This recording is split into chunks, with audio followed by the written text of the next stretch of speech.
Welcome back to quietude. Today, we arrive at day 26 of our journey through the desert. The sun hangs high and fierce in a cloudless sky, its heat shimmering above the endless dunes. Here, we find Jesus, not in deep meditation or in the throes of spiritual combat, but simply sitting. He is in quiet observation, his gaze resting on a vast, empty horizon. The brilliant radiance that surrounded him in the previous days has softened, transformed into a profound and palpable humility. It's as if the desert itself has absorbed his light, leaving behind a man stripped bare, open and waiting. The theme for today is the dissolution of the ego. This long, arduous fast has peeled away the final layers of personal will, of individual identity, leaving a state of pure, pristine emptiness. It's important to understand this isn't a void, a nothingness to be feared. Instead, it is a sacred space, intentionally cleared and prepared for the divine to enter. Here, in the crucible of silence and deprivation,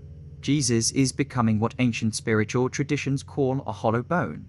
Think of a flute or a reed pipe. It must be completely empty to produce music. In the same way, he is becoming a clear and hollow channel, ready for the breath of God to move through him, to sound a note that is not his own. The self is not being destroyed, but is making way for something infinitely greater. Every hunger pang, every moment of solitude has been a chisel, carving away what is merely human to reveal the vessel beneath. The final resistance of the ego melts away under the desert sun, leaving only receptivity and a deep, silent stillness.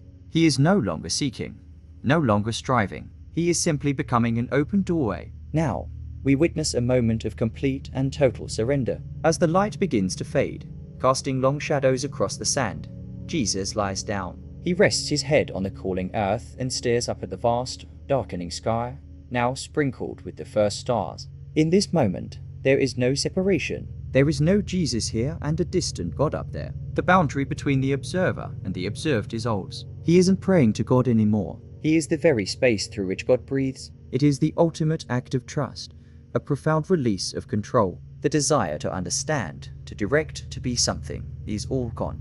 He gives himself over to the immense emptiness of the cosmos, and in doing so, finds himself completely filled by it. It's a silent communion, beyond words, beyond thought, a merging of the finite with the infinite. This is the peace that surpasses all understanding, found not in gaining, but in losing everything. As the first light of a new day touches the horizon, Jesus rises.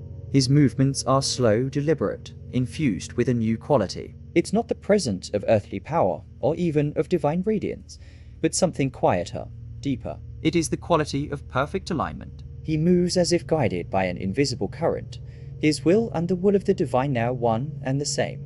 He is a vessel, scoured clean, now ready to be filled, ready to be used for a purpose that extends far beyond his own understanding. The man who stood up is not the same one who lay down. The journey inward is complete, and the journey outward is about to begin. Thank you for joining us on this profound day of surrender. In our next video, we will explore day 27, where this empty vessel begins to receive its divine purpose, and the first whispers of the coming ministry are finally heard in the silence of the desert. We'll see you then.